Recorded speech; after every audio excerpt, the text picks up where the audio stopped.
بسم اللہ الرحمن الرحیم۔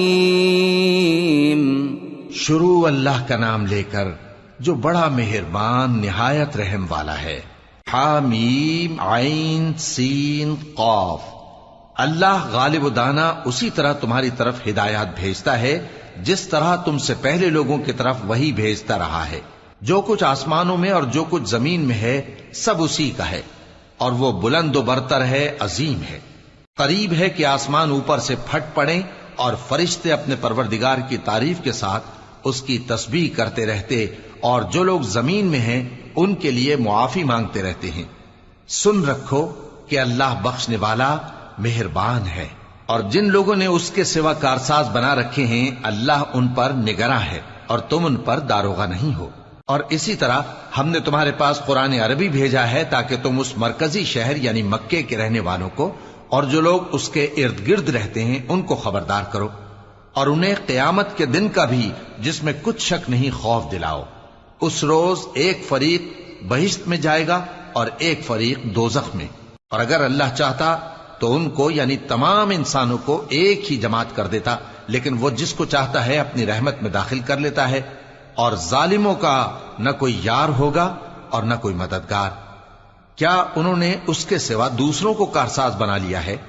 سو کارساز تو اللہ ہی ہے، اور وہی مردوں کو زندہ کرے گا، اور وہ ہر چیز پر قدرت رکھتا ہے۔ اور تم لوگ جس بات میں اختلاف کرتے ہو اس کا فیصلہ اللہ کی طرف سے ہوگا۔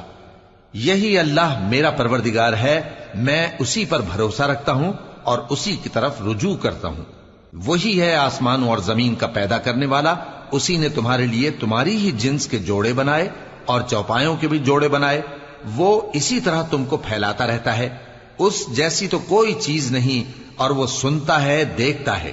آسمانوں اور زمین کی کنجیاں اسی کے پاس ہیں، وہ جس کے لیے چاہتا ہے رزق فراخ کر دیتا ہے اور جس کے لیے چاہتا ہے تنگ کر دیتا ہے۔ بے شک وہ ہر چیز سے واقف ہے۔ اس نے تمہارے لیے دین کا وہی رستہ مقرر کیا جس کے اختیار کرنے کا نوح کو حکم دیا تھا، اور جس کی اے نبی ہم نے تمہاری طرف وہی بھیجی ہے، اور جس کا ابراہیم اور موسیٰ اور عیسیٰ کو حکم دیا تھا، وہ یہ کہ دین کو قائم رکھنا اور اس میں پھوٹ نہ ڈالنا۔ جس چیز کی طرف تم مشرکوں کو بلاتے ہو وہ ان کو ناگوار گزرتی ہے۔ اللہ جس کو چاہتا ہے اپنی بارگاہ میں برگزیدہ کر لیتا ہے، اور جو اس کی طرف رجوع کرے اسے اپنی طرف کے رستے پر چلا دیتا ہے۔ اور وہ لوگ جو الگ الگ ہو گئے تو علم حق آ چکنے کے بعد آپس کی ضد سے ہوئے، اور اگر تمہارے پروردگار کی طرف سے ایک وقت مقرر تک کے لیے بات نہ ٹھہر چکی ہوتی تو ان میں فیصلہ کر دیا جاتا، اور جو لوگ ان کے بعد اللہ کی کتاب کے وارث ہوئے وہ اس کی طرف سے بڑے بھاری شک میں ہیں۔ تو اے نبی اسی دین کی طرف لوگوں کو بلاتے رہنا، اور جیسا تم کو حکم ہوا ہے اسی پر قائم رہنا، اور ان کی خواہشوں کی پیروی نہ کرنا، اور کہہ دو کہ جو کتاب اللہ نے نازل فرمائی ہے میں اس پر ایمان رکھتا ہوں، اور مجھے حکم ہوا ہے کہ تم میں انصاف کروں۔ اللہ ہی ہمارا اور تمہارا پروردگار ہے، ہم کو ہمارے اعمال کا بدلہ ملے گا اور تم کو تمہارے اعمال کا۔ ہم میں اور تم میں کچھ بحث و تکرار نہیں، اللہ ہم سب کو اکٹھا کرے گا اور اسی کی طرف لوٹ کر جانا ہے۔ اور جو لوگ اللہ کے بارے میں بعد اس کے کہ اسے مومنوں نے مان لیا ہو جھگڑتے ہیں، ان کے پروردگار کے نزدیک ان کا جھگڑا باطل ہے، اور ان پر اللہ کا غضب ہے اور ان کے لیے سخت عذاب ہے۔ اللہ ہی تو ہے جس نے سچائی کے ساتھ یہ کتاب نازل کی اور عدل و انصاف کی ترازو بھی۔ اور تم کو کیا معلوم، شاید قیامت قریب ہی آ پہنچی ہو۔ جو لوگ اس پر یعنی قیامت پر ایمان نہیں رکھتے وہ اس کے لیے جلدی مچا رہے ہیں، اور جو مومن ہیں وہ اس سے ڈرتے ہیں اور جانتے ہیں کہ وہ یقینی ہے۔ دیکھو جو لوگ قیامت میں جھگڑتے ہیں وہ پرلے درجے کی گمراہی میں ہیں۔ اللہ اپنے بندوں پر مہربان ہے، وہ جس کو چاہتا ہے رزق دیتا ہے، اور وہ زور آور ہے، غالب ہے۔ جو شخص آخرت کی کھیتی کا طالب ہو اس کے لیے ہم اس کی کھیتی میں اضافہ کریں گے، اور جو دنیا کی کھیتی کا طلبگار ہو اس کو ہم اسی میں سے کچھ دیں گے، اور اس کا آخرت میں کچھ حصہ نہ ہوگا۔ کیا ان کے ایسے شریک ہیں جنہوں نے ان کے لیے ایسا دین مقرر کیا ہے جس کا اللہ نے حکم نہیں دیا؟ اور اگر فیصلے کے دن کا وعدہ نہ ہوتا تو ان میں فیصلہ کر دیا جاتا، اور جو ظالم ہیں ان کے لیے درد دینے والا عذاب ہے۔ تم دیکھو گے کہ ظالم اپنے اعمال کے وبال سے ڈر رہے ہوں گے، اور وہ ان پر پڑھ کر رہے گا۔ اور جو لوگ ایمان لائے اور نیک عمل کرتے رہے وہ بہشت کے باغوں میں ہوں گے، وہ جو کچھ چاہیں گے ان کے پروردگار کے پاس موجود ہوگا۔ یہی بڑا فضل ہے، یہی وہ انعام ہے جس کی اللہ اپنے ان بندوں کو جو ایمان لاتے اور عمل نیک کرتے ہیں بشارت دیتا ہے۔ کہہ دو کہ میں اس کا تم سے کچھ صلہ نہیں مانگتا مگر تم کو قرابت کی محبت کا لحاظ تو چاہیے، اور جو کوئی نیکی کرے گا ہم اس کے لیے اس میں ثواب بڑھائیں گے۔ بے شک اللہ بخشنے والا ہے، قدردان ہے۔ کیا یہ لوگ یہ کہتے ہیں کہ پیغمبر نے اللہ پر جھوٹ باندھ لیا ہے؟ اگر اللہ چاہے تو اے نبی تمہارے دل پر مہر لگا دے، اور اللہ جھوٹ کو نابود کرتا ہے اور اپنی باتوں سے حق کو ثابت کرتا ہے۔ بے شک وہ دلوں کی باتوں تک سے واقف ہے، اور وہی تو ہے جو اپنے بندوں کی توبہ قبول کرتا ہے اور ان کے قصور معاف فرماتا ہے، اور جو کچھ تم کرتے ہو وہ جانتا ہے۔ اور جو لوگ ایمان لائے اور عمل نیک کرتے رہے ان کی دعا قبول فرماتا اور ان کو اپنے فضل سے مزید عطا کرتا ہے، اور جو کافر ہیں ان کے لیے سخت عذاب ہے۔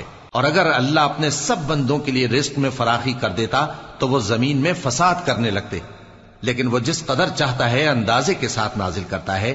بے شک وہ اپنے بندوں کو جانتا ہے، دیکھتا ہے۔ اور وہی تو ہے جو لوگوں کی نا امید ہو جانے کے بعد میں برساتا اور اپنی رحمت یعنی بارش کی برکت کو پھیلا دیتا ہے، اور وہ کارساز ہے، لائق حمد و ثنا ہے۔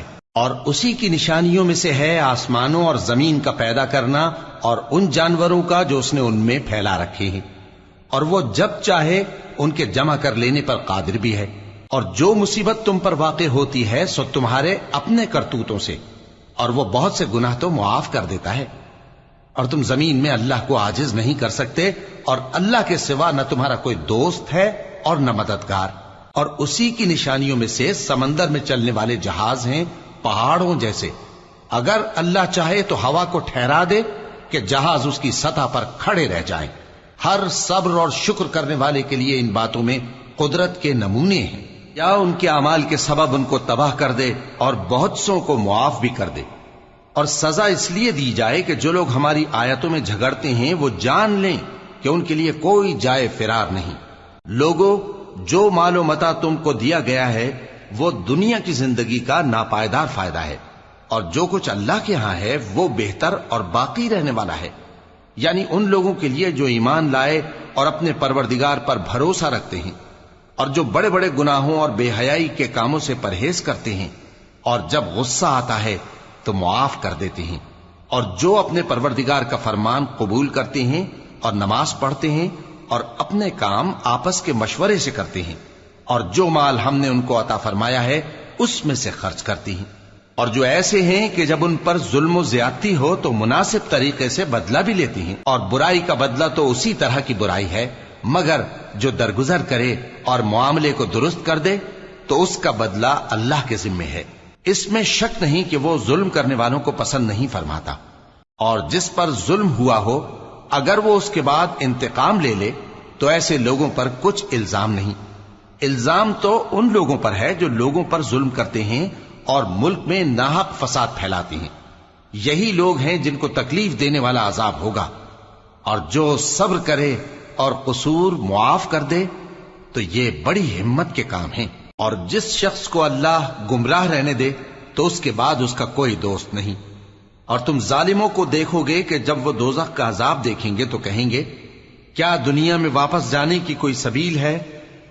اور تم ان کو دیکھو گے کہ دوزخ کے سامنے لائے جائیں گے، ذلت سے عاجزی کرتے ہوئے چھپی نگاہ سے دیکھ رہے ہوں گے، اور مومن لوگ کہیں گے کہ گھاٹے میں رہنے والے تو وہ ہیں جنہوں نے قیامت کے دن اپنے آپ کو اور اپنے گھر والوں کو خسارے میں ڈالا۔ دیکھو کہ بے انصاف لوگ ہمیشہ کے دکھ میں پڑے رہیں گے، اور اللہ کے سوا ان کے کوئی دوست نہ ہوں گے کہ اللہ کے سوا ان کو مدد دے سکیں، اور جس کو اللہ گمراہ رہنے دے اس کے لیے ہدایت کا کوئی رستہ نہیں۔ ان سے کہہ دو کہ قبل اس کے کہ وہ دن جو ٹلے گا نہیں اللہ کی طرف سے موجود ہو، اپنے پروردگار کا حکم قبول کر لو۔ اس دن تمہارے لیے نہ کوئی جائے پناہ ہوگی اور نہ تم سے گناہوں کا انکار ہی بن پڑے گا۔ پھر اگر یہ منہ پھیر لیں تو ہم نے تم کو ان پر نگہبان بنا کر نہیں بھیجا، تمہارا کام تو صرف احکام کا پہنچا دینا ہے۔ اور جب ہم انسان کو اپنی رحمت کا مزہ چکھاتے ہیں تو وہ اس سے خوش ہو جاتا ہے، اور اگر ان کو انہی کے اعمال کے سبب کوئی سختی پہنچتی ہے تو سب احسانوں کو بھول جاتا ہے۔ بے شک انسان بڑا ناشکرا ہے۔ تمام بادشاہت اللہ ہی کی ہے، آسمانوں کی بھی اور زمین کی بھی۔ وہ جو چاہتا ہے پیدا کرتا ہے، جسے چاہتا ہے بیٹیاں عطا کرتا ہے اور جسے چاہتا ہے بیٹے بخشتا ہے، یا ان کو بیٹے اور بیٹیاں دونوں عنایت فرماتا ہے، اور جس کو چاہتا ہے بے اولاد رکھتا ہے۔ وہ تو جاننے والا ہے، قدرت والا ہے، اور کسی آدمی کے لیے ممکن نہیں کہ اللہ اس سے بات کرے مگر وحی کے ذریعے یا پردے کے پیچھے سے، یا کوئی فرشتہ بھیج دے تو وہ اللہ کے حکم سے جو اللہ چاہے القا کرے۔ بے شک وہ بلند و برتر ہے، حکمت والا ہے۔ اور اسی طرح ہم نے اپنے حکم سے تمہاری طرف روح القدس کے ذریعے سے قرآن بھیجا ہے۔ تم نہ تو کتاب کو جانتے تھے اور نہ ایمان کو، لیکن ہم نے اس کو نور بنایا ہے کہ اس سے ہم اپنے بندوں میں سے جس کو چاہتے ہیں ہدایت کرتے ہیں۔ اور بے شک اے نبی تم سیدھا رستہ دکھاتے ہو، یعنی اس اللہ کا رستہ جو آسمانوں اور زمین کی سب چیزوں کا مالک ہے۔ دیکھو سب کام اللہ کی طرف رجوع ہوں گے اور وہی ان میں فیصلہ کرے گا۔